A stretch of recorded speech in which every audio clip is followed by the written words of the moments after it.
วัดฝายหินตำบลสุเทพอำเภอเมืองจังหวัดเชียงใหม่เมตตาในท่านพระครูสมุวิสุวัตรวรกิจโจท่านเจ้าอาวาสท่านผู้อำนวยการวิทยุแห่งนั้นถวายเวลาเฮือธรรมาภาพน้อมนำเอารายการเสียงธรรมก่อนรับตามาเผยแผ่น้ำธรรมคำสอนส่วนนี้ในนามของคณะสงฆ์หน่วยอบรมประชาชนประจำตำบลมะกอกหน่วยเผยแผ่ศีลธรรมของกรมการศาสนากระทรวงวัฒนธรรมเบอร์โทรศัพท์061-547-6539 น้อมนำเอารายการนี้มาอุเอิญเจริญพรให้บรรดาญาติโยมได้ยินได้ฟังทุกเมื่อค่ำยามคืนของแต่ละวันเนาะวันนี้เป็นวันศีลเป็นวันพระจะได้นำพาญาติโยมกราบพระไหว้พระโยขันแก้ว5โกฏากแล้วก็ฟังพระธรรมเทศนาเป็นลำดับไปเนอะกราบ1กราบ2กราบ3กราบ4กราบ5อะระหังสัมมาสัมพุทโธภะวาพุทธังภคะวันตังอภิวาเทมิกราบสวากขาโตภะคะวะตาธัมโมธัมมังนัมมัสสามิกราบสุปฏิปันโนภะคะวะโตสาวกสังโฆสังฆังนะมามิกราบมาตาปิตุคุณังอหังวันตามิกราบโนปการีวันตามิกราบพระพุทธกราบพระธรรมกราบพระสงฆ์กราบระลึกถึงคุณพ่อคุณแม่กราบระลึกถึงคุณของครูบาอาจารย์ต่อไปก็ตั้งอกตั้งใจโยขันแก้ว5โกฏากเป็นลำดับไปเนอะสวาธุสวาธุโอกะสวาธุสวาธุโอกะสะพันเตกะแด่พระปัญจรัตนาผ่านแผ่วพระแก้วเจ้าทั้ง5ประการตนถ้ารงอนันตาที่คุณญาณที่สุดบ่ได้ผู้ข้าก็ไว้และสักการะปูจามีองค์พระสถาสัพพัญโยพระพุทธเจ้าพระธรรมเจ้าพระสังฆเจ้าพ่อแม่และครูบาอาจารย์พระหมายมีพระพุทธเจ้าพระธรรมเจ้าพระสังฆเจ้ามหาจินาถเจ้าเจดีย์ไมสลีมหาโพธิลูคาและพระมหาอุปคุเถระเจ้าจะในวันนี้ก็อาจเป็นวันดีดีถีอันวิเศษเหตุว่าเป็นเดือน11เหนือที่14เดือนกันยายน2566หมายมีเจ้าสมณะศรัทธาและมูราศรัทธาผู้ค้าทั้งหลายจุใหญ่น้อยใจยิ่งผู้ฟังรายการเสียงธรรมก่อนนับตาภาคธรรมเทศนาค่ำวันนี้เป็นวันศีลเป็นวันพระหมู่เฮาเหล่าเจ้าค้าก็ย่อมือ10นิ้วนบน้อมไว้วางไว้เนื้อคันปันเป็น5โกฏากปฐมวิภาคเบื้องต้นหนทีปูจายังองค์พระมุนีตนศักดิ์สวัสดิ์กับทางพระบทพระบาทพระสรีละธาตุเจ้าเจดีย์ไม่สลีมหาโพธิ์มีหลายโกฏนาตุติยาขันพุ่นทวนสองผู้ค้าทั้งหลายปองน้อมมาเกณฑ์เว้นถวายปูจาแล้วจะขอสู่มายังพระนวโรกุตรธรรมเจ้าเก่าประการ10กับตังพระปริยัติธรรมอันโอฬารเลิศแล้วอันเป็นดวงประทีปแก้ว2หนตั้งตติยวานขันพุ่นทวน3งามบ่อเศร้าผู้ค้านี้เราจะขอถวายปูจาแล้วจะขอสู่มายังพระสังฆเจ้าหมายมีคุณภริยสังฆเจ้าหมายมีพระมหาอัญญาโกนดัญญาโคตเก้าเงาเอตระหิถ้าลาบต่อเต้าถึงสังฆสมุติสังฆเจ้าเป็นปริโยสารจตุทวารขันพุ่นทวน4งามล้นที่บาจักสังฆยาผู้ค้านี้นาน้อมมาเกณฑ์เว้นถวายปูจาสู่มายังพระกรรมฐานเจ้าทั้งสองอันเป็นกองแห่งสมถกรรมฐาน และกองแห่งวิปัสสนาธรรมดวงวิเศษอันเป็นเหตุถือสัตว์ไปหอดเวียงแก้วยอดมหาเนรปานปัญจมาวานขันปุนทวนหา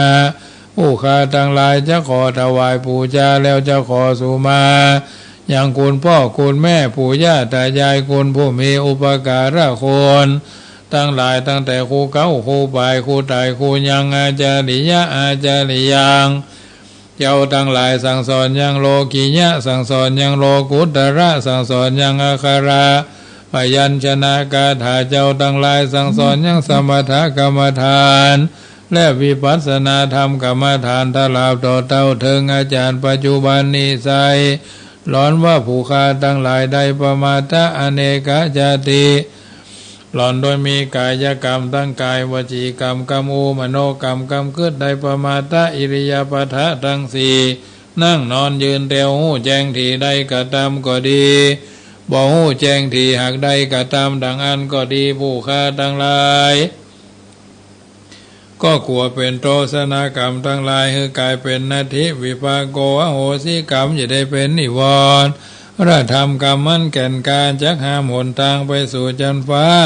และเนรปานเสียแก่ผู้ฆ่าเที่ยงแท้ดีลีเตจะบุญญารายสีนี่นาผู้ฆ่าทั้งหลายอยากอุทิศถวายไปหายังบูรพามหากษัตริย์เจ้าทั้งหลายบูรพาอาจารย์เจ้าทั้งหลายทลาบต่อเท่าถึงภูมิเทวดารักษายังแผ่นดินลูกะเทวดารักษายังต้นไม้ปภตาเทวดารักษายังภูเขาจอมดอยอากาศเทวดารักษายังรวงอากาศกว้างกลางหาวจากามาวจระเตพินดินพรมยมราชคูดนาคน้ำนาทีนางนาไทยธรณีตนจำบุญตนจำบาปตนจำน้ำหยาดเมียดหมายตาลจุงมาปัตตาอนุโมทนาในทีฆาการายามนี้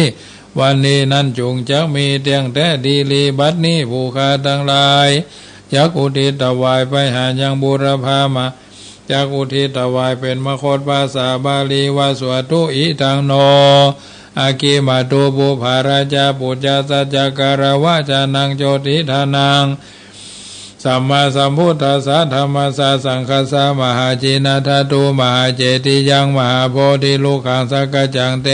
มาปูเจมาตุติยัมปิตติยัมปิอิทังโนอากิมาตุบุภาราชาทานังโจติทานังสัมมาสัมพุทธัสสะธัมมัสสะสังฆัสสะมหาจินาทตุมหาเจติยังมหาโพธิลูกขังสักกจังเตมาปุเจมาอัจจโยโนพันเตอัจจคมายะถาภเลยะถามูระเหยะถากุสเลเยมายังพุทธธรรมสังฆกัมมทานังกัมมทานาตายกาจาริยาสังฆเตสุปัญจลัตเนสุอาติเทวาปัจจุปันเนวาอวิวายะทิวาละโหวากายเยนะวาวาจายาวามานาสาวาปะมาตังวาอากาลวังวาอากาสิมาติสวายตาตัมมังปฏิกโรมาเตสันโนปันเตพุทธาติรัตนาตยังอนุกัมปังอุปาทายาอาจยังอาจยโตปฏิกันันตุขมันตุสัพพังโตสังฆยติงสังวริสามานิจังวัฏนิพานังสาลังวัฏนิพานังนิพานังปะละมังสุขังเอาละญาติโยมสาธุชนท่านผู้ฟังทั้งหลายในการเสียงธรรมะในธรรมะก็เสียงธรรมก่อนรับตาอัตมาภาพพระมหาประสิทธิธรรมาภินันโทก็นำพาญาติโยมกันนำพาญาติโยมสวดมนต์บางบทโยขันแก้ว5โกฏะต่อไปก็พึงตั้งอกตั้งใจฟังพระธรรมเทศนาเพื่อจะได้เป็นมงคลกับตัวกับตนแห่งท่านทั้งหลายเป็นลำดับไปเบื้องแรกนี้ก็พากันสมาทานศีล5ก่อนเนาะนะโมตัสสะภะคะวะโตอะระหะโตสัมมาสัมพุทธัสสะนะโมตัสสะภะคะวะโตอะระหะโตสัมมาสัมพุทธัสสะนะโมตัสสะภะคะวะโตอ อะระหะโตสัมมาสัมพุทธัสสะพุทธังสรณังคัจฉามิธัมมังสรณังคัจฉามิสังฆังสรณังคัจฉามิตุติยัมปิพุทธังสรณังคัจฉามิตุติยัมปิธัมมังสรณังคัจฉามิตุติยัมปิสังฆังสรณังคัจฉามิตติยัมปิพุทธังสรณังคัจฉามิตติยัมปิธัมมังสรณังคัจฉามิตติยัมปิสังฆังสรณังคัจฉามิปานาติปาตาเวระมณีสิกขาปะทังสมาธิยามิอะตินนาตานาเวระมณีสิกขาปะทังสมาธิยามิกาเมสุมิจฉาจาราเวระมณีสิกขาปะทังสมาธิยามิมุสาวาตาเวระมณีสิกขาปะทังสมาธิยามิสุราเมระยะมัจจะปะมาตฐานาเวระมณีสิกขาปะทังสมาธิยามิอิมานิปัญจสิกขาปทานิสมาธิยามิอิมานิปัญจสิกขาปทานิสมาธิยามิอิมานิปัญจสิกขาปทานิสมาธิยามิต่อไปก็ฟังพระธรรมเทศนาเนอะค่ำแรงนี้จะอาราธนาธรรมอภิธรรมา7 คำปีรอมเกี่ยวกับเนื้อตัวจิตใจสรีระร่างกายกายเขาเนี้ยญาติโยมสาธุชนอาจจะได้สวดอภิธรรมเหียบท1แล้วก็จะได้อาจจะได้เทศนาธรรมไปตามลำดับเนาะนิปานังกะนิปานังเยนาการังใสยังบันดิโตสังโนพันสังโนสิตุงอุทิสิตุงธรรมมุตตมังปัจจังอาราธนังกโรโอมา นะโมตัสสะภะคะวะโตอะระหะโตสัมมาสัมพุทธัสสะสัทธโวดุลาสัมภูริสาทั้งหลายจูใหญ่น้อยใจยิงรายการเสียงธรรมก่อนรับตาธรรมเทศนาภาคนี้จักได้น้อมนำเอาพระธรรมเทศนาเรื่องอภิธรรมา7 คำปีรอมาเทศนาฮือท่านทั้งหลายฟังเป็นนิทัศนะอุทาหรณ์เตือนจิตสะกิดใจในสรีระร่างสังขารแห่งเฮาท่านทั้งหลายเป็นลำดับต่อไปนี้แหละนะ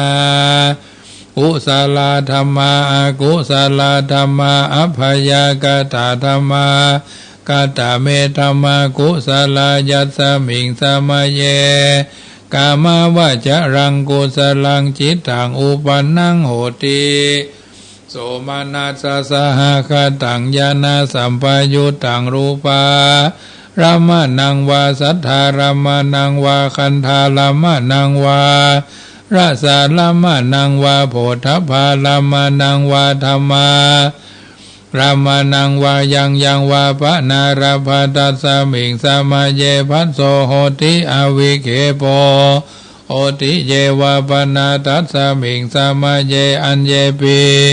อธิปติจะสามุปันนาอรูปิโนธรรมาอิเมธรรมากุศลติ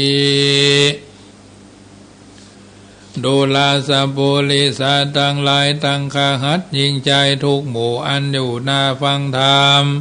จากรายการเสียงธรรมก่อนรับตาวิทยุเพื่อการศึกษาพระพุทธศาสนาและวัฒนธรรม FM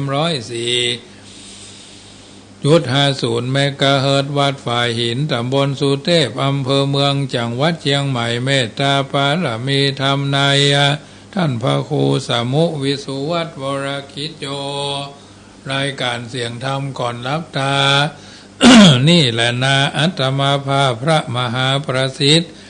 ธรรมาภินันโทน้อมนำเอาพระธรรมเทศนามาเทศนาคือท่านทั้งหลายได้ยินได้ฟังเป็นลำดับไปนี่แหละนาจุงจักฟังอภิธรรมา7 คำพีอันจักกล่าวยังจักกล่าวจายังอานิสงส์แห่งพระอภิธรรมเจ้าอันใดแต่งคาบเน่าอินทรีย์แห่งเฮาท่านทั้งหลายดังเฮาจักเทศนา ไปนานี่เธอสั่งวิทาภูกาญาภะ7 ตัวนี้หากมาแต่งสร้างตัวเฮาสั่งคือใดอภิธรรมา7 คำพีสั่งคีนีวิตัวนั้นก็ได้อภิธรรมาวิพังกะธาตัวนั้น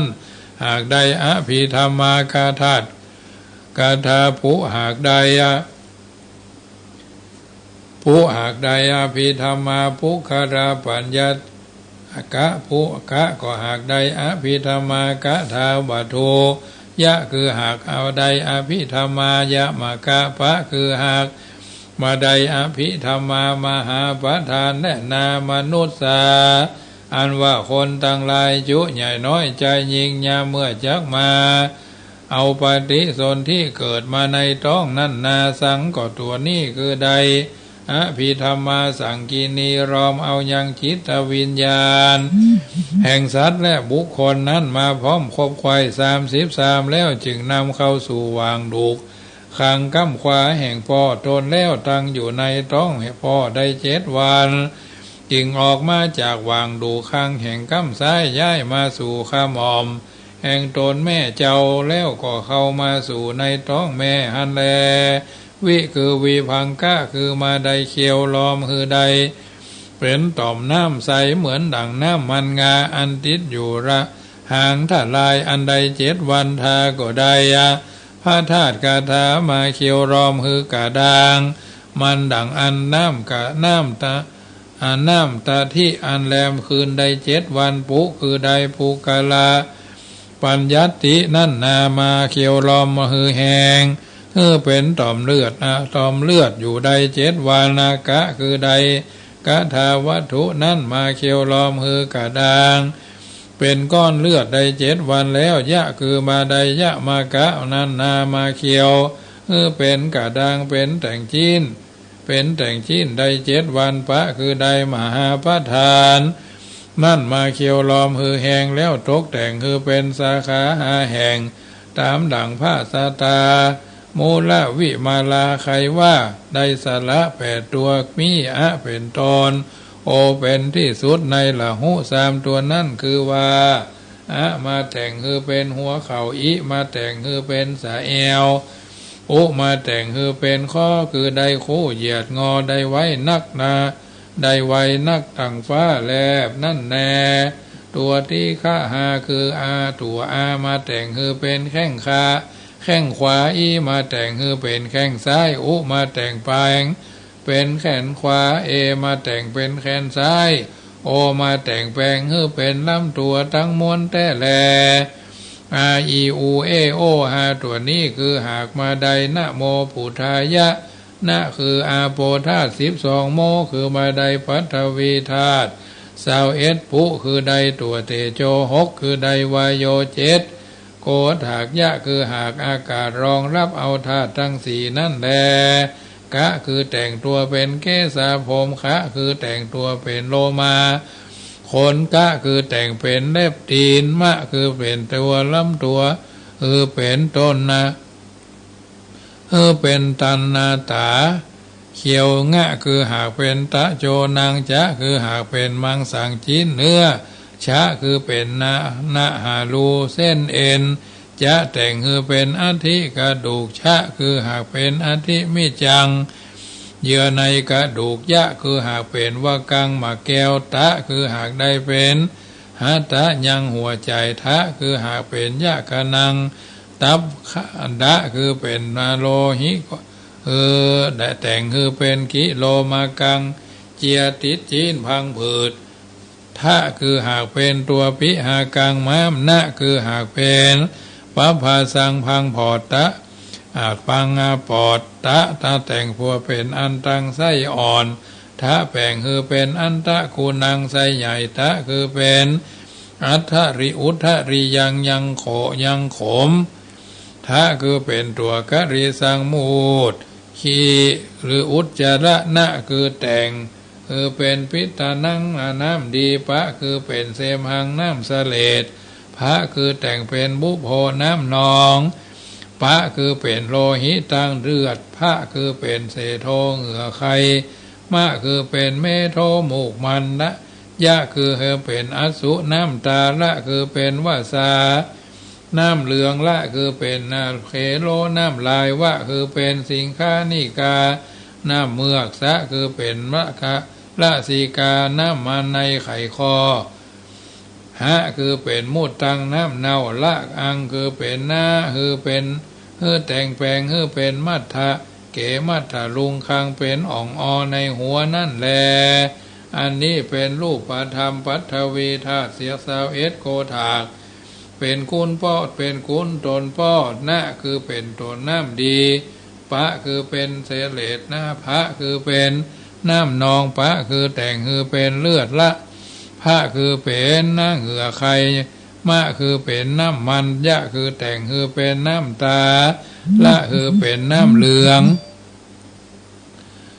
ตะละคือเป็นน้ำเหลืองละคือเป็น น้ำลายวะคือเป็นน้ำเมือกสะคือเป็นน้ำในไขข้อหะคือเป็นน้ำเนาอันนี้เป็นน้ำมาธรรมธาตุ12โกฏาเป็นคูณมารดารูปธรรม21นามธรรม12ร้อมกันเป็น33โกฏากมัทธเกมัทธรุงกังรวมกันเป็นอันหนึ่งลวดเป็นเตทวัตติงสากาลัง32เป็นลักษณะรูปธรรมนามธรรมตัวพ่อมแห่งคนทั้งหลายในโลกเขานี้แหละนะเป็นรูปขันธาโมคือเป็นเวทนาขันโทผู้คือเป็นสัญญาขันโทถ้าเป็นสังขารขันโทยะเป็นวิญญาณขันโทล้อมกันเป็นขันตั้งท่า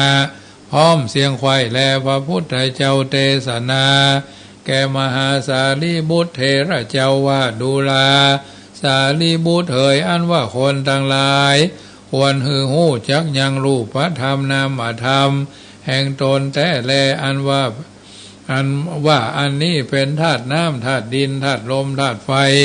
อากาศพระอภิธรรมา7กัมปีคือเป็นอินทรีย์จิตใจตัวตนตั้งมวลก่อนนั่นก่อนการบ่หู้ใดจิว่าอโมคะนั่นแลสั่งมาแต่งแปลงเป็นตาใดหู้ใดหันอันให้อันดีอันเป็นบาปอันเป็นบุญอันเป็นคุณอันเป็นโทษมาแต่งอาวิคือเป็นหูได้ยินได้หูอาการอันให้อันดีอันเป็นบาปอันเป็นบุญอันเป็นกูล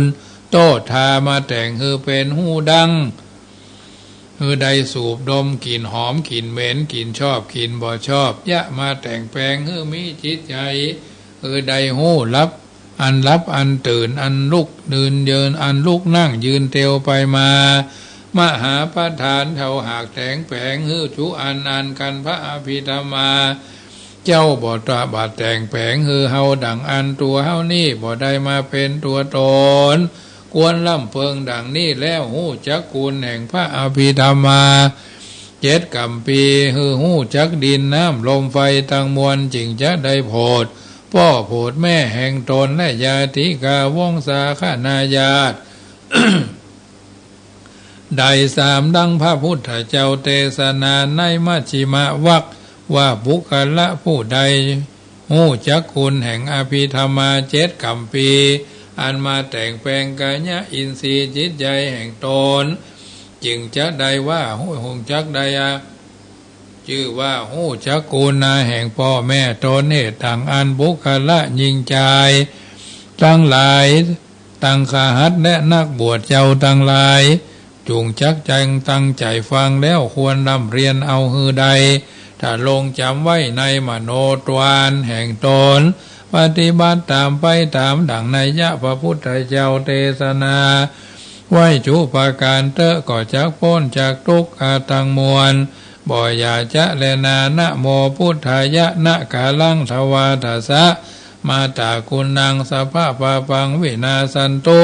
โมกาลังเอกวิสติปิตากุณังสัพพะปาปังวินาสันตุพุทธกาลังผู้กาลังสัญญาสังพุทธกุณังสัพพะปาปังวินาสันตุทากาลังอัฏฐติงเสอัฏฐติงสติธรรมกุณังสัพพะปาปังวินาสันตุยะกาลังจตุทัสสะสังฆกุณังสัพพะปาปังวินาสันตุนะคือใดกูลมารดาโถนแม่12โมใดกูลพ่อ21ผู้ใดกูลพระพุทธเจ้า56ถ้าใดกูลพระธรรมเจ้า38ยะใดกูลสังฆเจ้า14แถมนัยยะหนึ่งว่าณหากใดพระพุทธเจ้ากะคุสันทะมาตั้งอยู่ตามตากำขวาแห่งมนุษย์ต่างหลายโมใดพุทธเจ้าโกนากามนามาตั้งอยู่ตากำซ้ายแห่งคนเฮาต่างหลายผู้ใดพระพุทธเจ้ากัสสปะมาตั้งอยู่กลางหลังแห่งคนเฮาต่างหลายถ้าใดพระพุทธเจ้าตนชื่อว่าโกตมะเจ้าอันมาตั้งอยู่สายสะดือแห่งเฮาต่างหลายยะตัวนั่นคือใดพระพุทธเจ้าตนชื่อว่าอริยเมตไตรมาตั้งอยู่หน้าผากแห่งเฮาตั้นตั้งหลายในโลกนี้นาตัสมาเหตุดังอันนะคนยิงใจตั้งหลายได้หูดังนี้แล้วควรปฏิบัติตามไปใจก็จักใดพ้นจากทุกข์คือใดถึงสุข3ประการบ่อยาจะแลนาตามดังสาวกะแห่งพระพุทธเจ้าตนชื่อว่ามหากัจจายนาเถระเจ้าหากเทศนาอานิสงส์แห่งอภิธรรมาเจ้า7 กัมปีในสัทธามระวิมาลาดังนี้ผู้กะละผู้ใดเกิดก็ดีตายก็ดีในวันอาทิตย์นั้นนากันได้ฟังพระอภิธรรมา7 กัมปีสังคีนี้ก็ลำงับดับหายยังอันเกิดแก่ตาตั้งหลายกันจุติตายก็ได้ไปเกิดไปบ่ได้ไปสู่ที่ให้สักคาบจะได้ไปเกิดชั้นฟ้าปลายบนจะและนาภูกะละผู้ใดก็ดีตายก็ดีตายก็ดีในวันจันทร์อันเอาอภิธรรมาวิพังกะมาฟังดังอันก็ลำงับดับหายบาปอันเกิดแต่หูตั้งหลายกันจุติตายก็บ่ได้ไปสู่ที่ไร้สักคาบจะได้ไปเกิดจันฟ้าปลายบนบุคละผู้เกิดและตายวันอังคารได้เอาธรรมธาตุคาถามาฟังดังอันก็ลำงับดับหายเสียย่างบาปอันเกิดแก่ตาแก่หูดังกันตายก็จะได้ไปเกิดจันฟ้าปลายบนปุกละผู้เกิดก็ดีตายก็ดีในวันพุธได้ฟังอภิธรรมาปุกละบัญญัติก็ลำงับดับหายเสียย่างบาปอันเกิดแต่ลิ้นและปากทั้งมวลก็จะได้ไปเกิดจันฟ้าปลายบนจะและนาปุกละผู้เกิดก็ดีตายก็ดีในวันพัดนั่นนาได้ฟังยังอภิธรรมาอภิธรรมากถา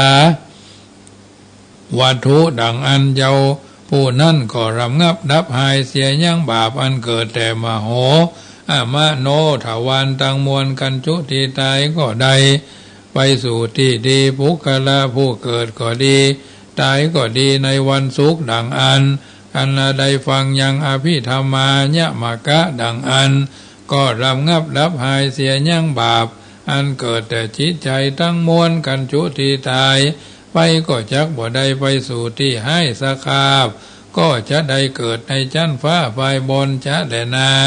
ปุกละผู้ใดเกิดและตายในวันเสาร์กันได้ฟังอภิธรรมามหาปทานก็จักลำงับดับหายเสียย่างบาปอันเกิดแต่กายะตังมวลกันจุติตายก็จักบ่ได้ไปสู่ที่ให้จะได้ไปเกิดบนชั้นฟ้าแต่แลกันโจจุจนาท่านทั้งหลายฟังแล้วจงจำไว้ในมโนทวารแล้วปฏิบัติตามไปจุคนเตอะว่าอันแม่นว่าปิตามันดายาติกาวงศาคณายาตที่ลูกแห่งคนตนได้จุติตายได้ไปสู่ที่ให้บ่ดีดังอันเป็นเพศเป็นผี ฮ้อนบ่ได้อาบอยากบ่ได้กินอยู่ในที่ทุกข์ระกรรมลำบากที่ใดที่หนึ่งดังอันกันว่าภุกละฝูงอันเป็นลูกเป็นหลานได้นิมันตนาสาธุเจ้าเอายังอภิธรรมาเจ็ดกัมปีมาเทศนาธรรมฮือฟังดังอันก็เตียนย่อมพ้นจากที่ให้ชุตนชุคนจะแลนาอภิธรรมกถานิทิตาขีญาเทศนายังอภิธรรมาเจ้าเจ็ดกัมปีรอมมาในทิพมนต์คาถาก็บังโกมสมเลศเสด็จเสียเต้าอีก่อนแลเอาละญาติโยมสาธุชนคนดีได้ยินได้ฟังการสังวาสสวัสดิยายอภิธรรมาเจ็ดกัมปีรอมพระธรรมเทศนาผูกนี้สมัยพระพุทธเจ้าของเราได้ไปเทศนาธรรมให้แม่โปรดให้แม่เพื่อนได้ฟังที่บนสวรรค์เสร็จจากท่านเทศนาได้วาสาหนึ่งก็ได้ลงมาก็เป็นตำนานตักบาเทโวโลหณะนั่นแหละเพราะฉะนั้นค่ำแรงวันนี้เป็นค่ำแรงแห่งวันศีลเป็นวันพระญาติโยมสาธุชนทั้งหลายอาตมาภาพก็จะนำปาญาติโยมสวดกรรมฐานอย่างย่อเนาะก่อนที่จะนำรายการจากท่านไปเวลาก็ยังเหลือหลายเนาะสวดกรรมฐานแบบทำนองเอาทำนองละปูนเนาะญาติโยมสวดได้ก็สวดตัวเนอะสวดบทใดได้ก็ว่าไปถ้าว่าอันหรือบ่ได้ก็ฟังเอาก็ได้เนอะ นะโมตัสสะภะคะวะโตอะระหะโตสัมมาสัมพุทธัสสะนะโมตัสสะภะคะวะโตอะระหะโตสัมมาสัมพุทธัสสะนะโมตัสสะภะคะวะโตอะระหะโตสัมมาสัมพุทธัสสะพุทธังชีวิตังยาวานิปานังปะระมังสุขังสารนังกัจจามิธัมมังชีวิตังยาวานิปานังปะระมังสุขังสารนังกัจจามิสังฆังชีวิตังยาวานิปานังปะระมังสุขังสารนังกัจจามิทุติยัมปิพุทธังชีวิตังยาวานิปานังปะระมังสุขังสารนังกัจจามิทุติยัมปิสังฆังชีวิตังยาวานิปานังปะระมังสุขังสารนังกัจจามิทุติยัมปิสังฆังชีวิตังยาวานิปานังปะระมังสุขังสารนังกัจจามิทาติยัมปิพุทธังชีวิตังยาวานิปานังปะระมังสารนังกัจจามิทาติยัมปิธัมมังชีวิตังยาวานิปานังปะระมังสุขังสารนังกัจจามิทุตติยัมปิสังฆังชีวิตังยาวานิปานังปะระมังสุขังสารนังกัจจามิปัญจมาเลชิโนนาโทปัตโตสัมโพธิมุตตมังจตุสัจจังภกาเสสีธัมมะจักขังภวัตตายิ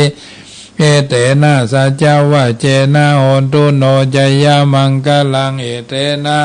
จวะเจนะสัพเพมาลาภลายันตุนะโมพุทธายะนะโมธัมมายะนะโมสังฆายะนะโมพุทธายะนะโมธัมมายะนะโมสังฆายะนะโมพุทธายะนะโมธัมมายะนะโมสังฆายะปะมาโนพุทโธอะปะมาโนธัมโมอะปะมาโนสังโฆอะปะมาโนพุทโธอะปะมาโนธัมโม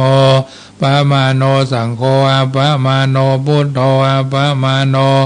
ธัมโมอะปะมาโนสังโฆพุทโธเมนะโธธัมโมเมนะโธสังโฆเมนะโธกัมมะทานังเมนะทังกัมมะทานะตายกาจาริโยเมนะโธพุทโธเมนะโธธัมโมเมนะโธสังโฆเมนะโธกัมมะทานังเมนะทังกัมมะทานะตายกาจาริโยเมนะโธพุทโธเมนะโธธัมโมเมนะโธสังโฆเมนะโธกัมมะทานังเมนะทังกัมมะทานะตายกาจาริโย เมนะโธอะหัมพันเตพุทธานุสติกัมมะทานัง ยาจามิพุทธานุสติกัมมัฏฐานังเทธะเมพันเตอะหัมพันเตพุทธานุสติกัมมัฏฐานังยาจามิพุทธานุสติกัมมัฏฐานังเทธะเมพันเตอะหัมพันเตพุทธานุสติกัมมัฏฐานังยาจามิพุทธานุสติกัมมัฏฐานังเทธะเมพันเตอะหัมพันเตปิติอุปจาระสมาธิยาจามิปิติอุปจาระสมาธิเทธะเมพันเตอติอิมัสสมิงกายเยเกสาโลมานาคาตันตาตะโจมังสังนาโลอธิมิจังวะกังหัตยังยากานังกิโลมากังปิหากังปะภาสัง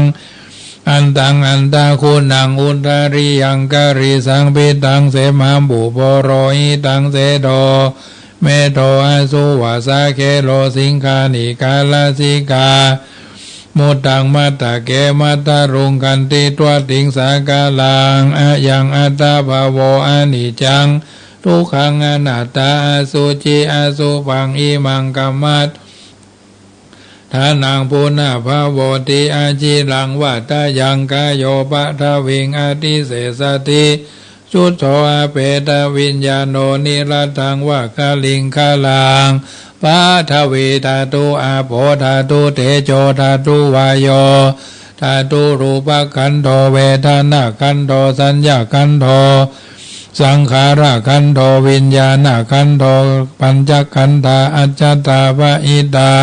สังขาราอานิจจาทุกขาอนัตตาวิปาลินามาธรรมาอานิจจาวาทสังขาราอุปาทวายธรรมิโนอุปาจิตวานิรุชันติเตสังอุปัสสโมสุโคนามะรูปังอานิจจังขยัตเถนะนิจังวัตตานิพานะวัฏานิพานังนามารูปังทุกขังพยัตเถนะสุขังวัฏานิพานังนามารูปังอนัตตาอาสากเถเรนะสัสสาลังรูปัตตานิพานังนามารูปังอานิจังนามารูปังทุกขังนามารูปังอนัตตานิจังวัฏานิพานังสุขังวัฏานิพานังสาลังวัฏานิพานังนิพานังปะละมังสุขังอาหัมปิโคมหิจติธัมโมจติอนาติโตอันตหังกันรยานังกโรมิกายเยนะวาจามนาสาเทวตูตยามหังอาหัมปิโคมหิจลาธัมโม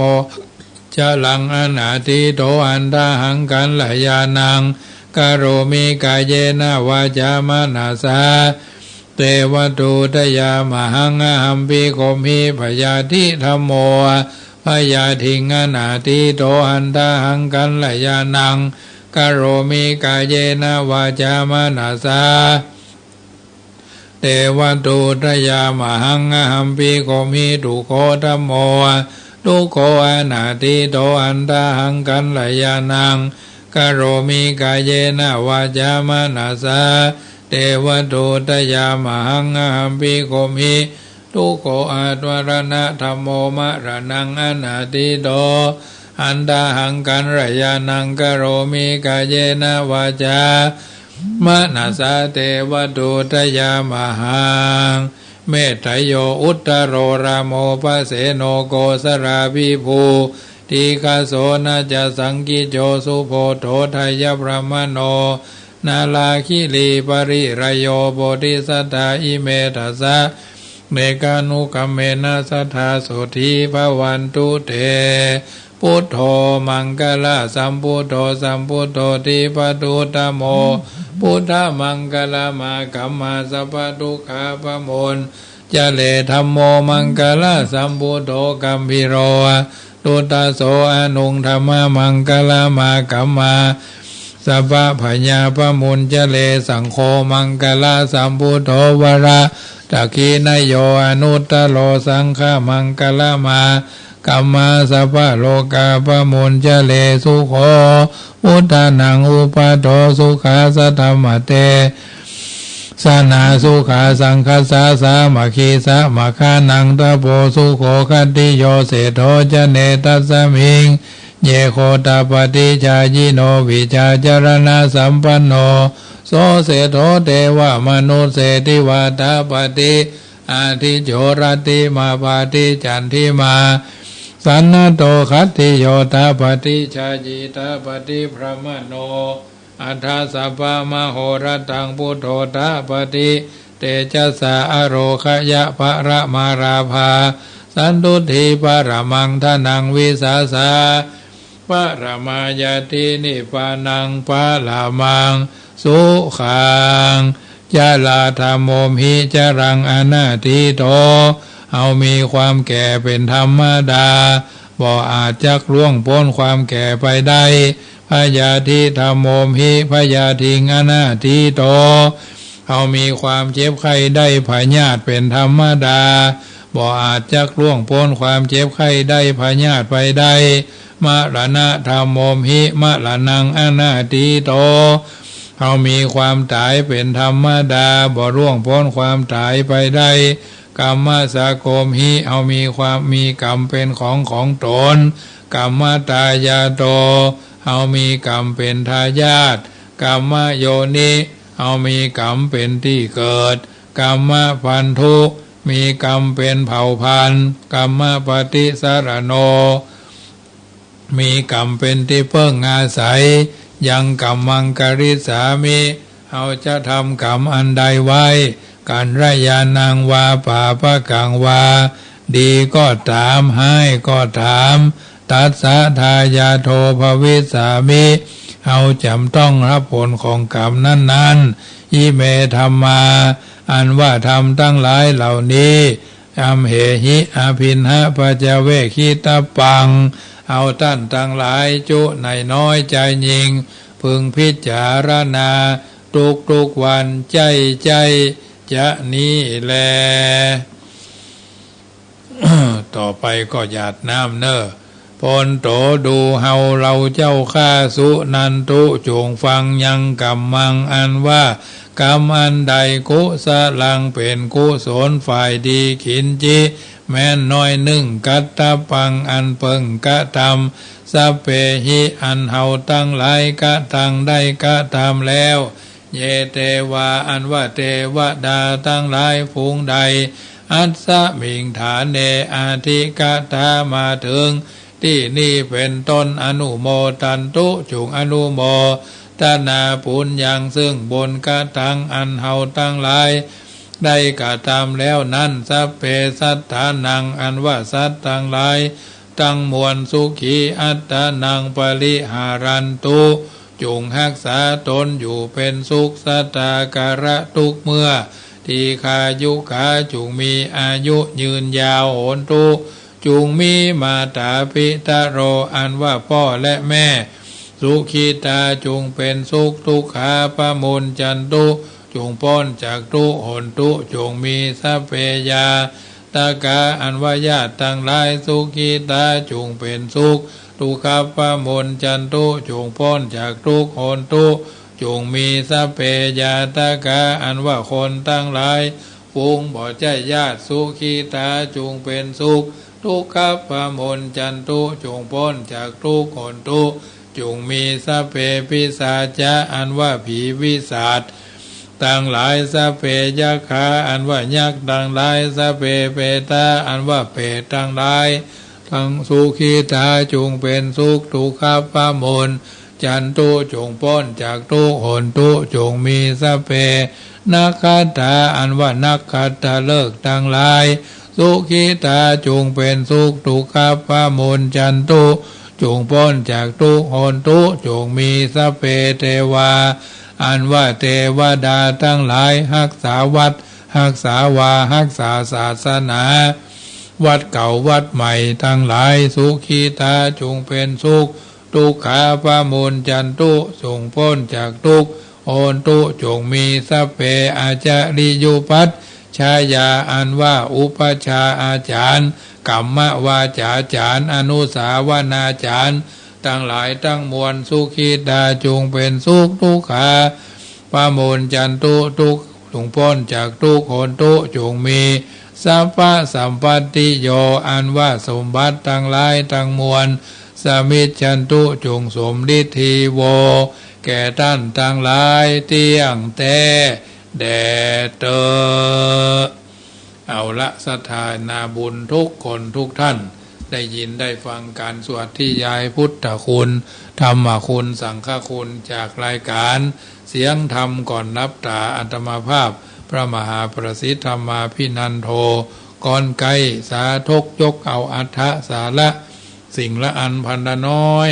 มาเป็นปฏิพรให้โยมพ่อโยมแม่ครูบาอาจารย์ท่านเจ้าเพื่อนสหธรรมิกที่ฟังอยู่ทางบ้านใกล้ไกลได้ตั้งใจฟังก็ดีเปิดมาปะก็ดีเปิดมาเจอก็ดีขอมอบเป็นปฏิการะตอบบุญแทนคุณเข้าน้ำกับเพื่อนกับฝูงกับมิตรกับสหายขอให้ท่านทั้งหลายทุกข์ขอให้ถึงสุขขอให้สุขสบายเที่ยงเต้าอย่าได้เจอคำว่าบ่ได้บ่มีเนาะไปทางหน้าติ๊กคือนึกเสมอว่าวันนี้เราได้พบสิ่งที่ดีที่งามที่เหมาะที่ควรโดยดีตลอดมาแม้เราท่านทั้งหลายจะอยู่ในสังคมอย่าไปสนใจว่าเขาได้ว่าเฮานั่นเป็นไผอย่าไปสนใจว่าเฮานี้ทำอะไรอย่างอยู่อย่าได้ไปสนใจว่าเฮาเป็นคนดีแค่ไหนอย่าได้ไปสนใจว่าสิ่งที่เฮาทำอยู่เนี่ยดีก็ว่าบ่ดีอย่าไปสนใจว่าเฮาเป็นคนดังก็ว่าคนบ่ดังอย่าไปสนใจว่าเฮาทำอยู่เนี่ยดีก็ว่าบ่ดีเนาะและสนใจว่าและอย่าได้สนใจว่ารูปร่างหน้าตาเฮาเป็นอย่างใดปากแหว่งหูต๊อบมันก็จะเรื่องของเฮาเนาะจะจงจงเข้าใจว่าเฮาทำหน้าที่ของเฮาให้ดีที่สุดหน้าที่พ่อที่แท้แม่ที่ถูกลูกที่กตัญญูครูบาอาจารย์ที่มีคุณธรรมอยู่ในใจตลอดมาและก็ตลอดไปฉะนั้นเฮาเป็นชาวพุทธเกิดมาพบพระพุทธศาสนาสิ่งใดสิ่งหนึ่งท่านทั้งหลายทำแล้วถ้าว่าดีก็ทำไปเถอะอย่างที่พลบอกว่าสิทธิพุทธังกิจจังมะผู้คนไหลมาณชาริติสิทธิธรรมังจิตตังมะเข้าของไหลมาณชาริติสิทธิสังฆังจิตตังมะเงินทองไหลมาณชาริติเนาะวันนี้สมสมัยได้เวลาก่อนนำรายการจากท่านไปขอบอกเอิญเจริญพรเนอะวัดจังกำเชิญร่วมทำบุญเป็นเจ้าภาพขันเข้าในเทศกาลเดือน12วันพรุ่งนี้ก็เดือน12ออก1ค่ำเนาะเริ่มตานขันเข้าหาพ่อหาแม่หาพี่หาน้องเพื่อนพ้องสหายเทวบุตรเทวดาเจ้าอาวาสก็ตานหาอดีตเจ้าอาวาสรักษาการเจ้าอาวาสก็แต่ตานหาอดีตเจ้าอาวาสทุกรูปทุกตนกรรมการวัดเลขวัดน้ำวัดศรัทธาญาติโยมที่เคยมากินมาตานท่านเหล่านั้นเสวยวิบากอ้อนบ่ได้อาบอยากบ่ได้กินตานหาเพื่อนญาติโยมเอาเป็นตู้เจ้าก็ต้องทำเหมือนกันตู้เจ้าไม่ใช่ว่ามีบุญเนาะต้องทำบุญต้องสร้างบุญต้องเพิ่มบุญให้กับตัวเก่าตัวทำบุญหยาดน้ำมากพวงหลวงหลายยักได้สบายเกิดสุขภายหน้าวัดจังกรรมกตานขันเข้า227ขันในวันที่14เดือนหน้าเนอะน้อมเอิญเจริญปอนกึดจะได้ไฟใจถึงใกล้กินใกล้ตานก็ทำบุญที่ธนาคารกรุงไทยสาขาโลตัสป่าซางก็ได้7980021894 7980021894หรือ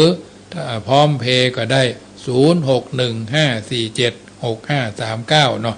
0615476539เพื่อจะได้รวบรวมปัจจัยซื้อสีจ้างศาลามาทาสีหอระฆังซึ่งก็จะได้ใจงบประมาณ 30,000 บาทเนาะ 30,000 บาทน้อมเอิญเจริญปอนเนอะถึงเวลานั้นได้เท่าใดก็บ่มีก็ต้องเสาะหาบ่มาก็ต้องเสาะใส่เนาะญาติโยมฉะนั้นวันนี้สมสมัยได้เวลาก่อนท่านนอนภาวนาสาธุพระว่านะมะพะทะก่อน3 หนเป็นหัวใจนะโมเตโชชัย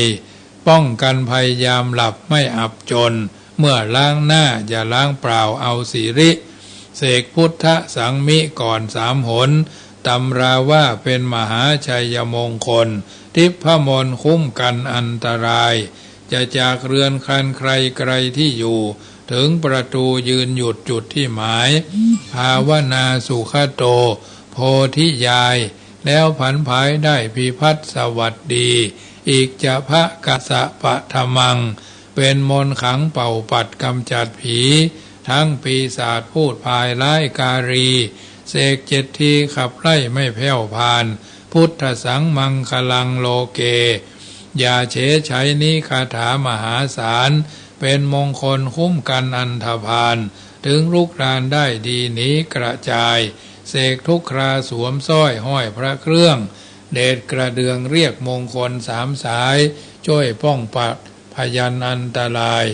ทั้งหญิงชายเมตตาปราณีเอ่ยสะทาโสถีพระวันตุโวอายุวันโนสุขังปะลังขอเจริญพร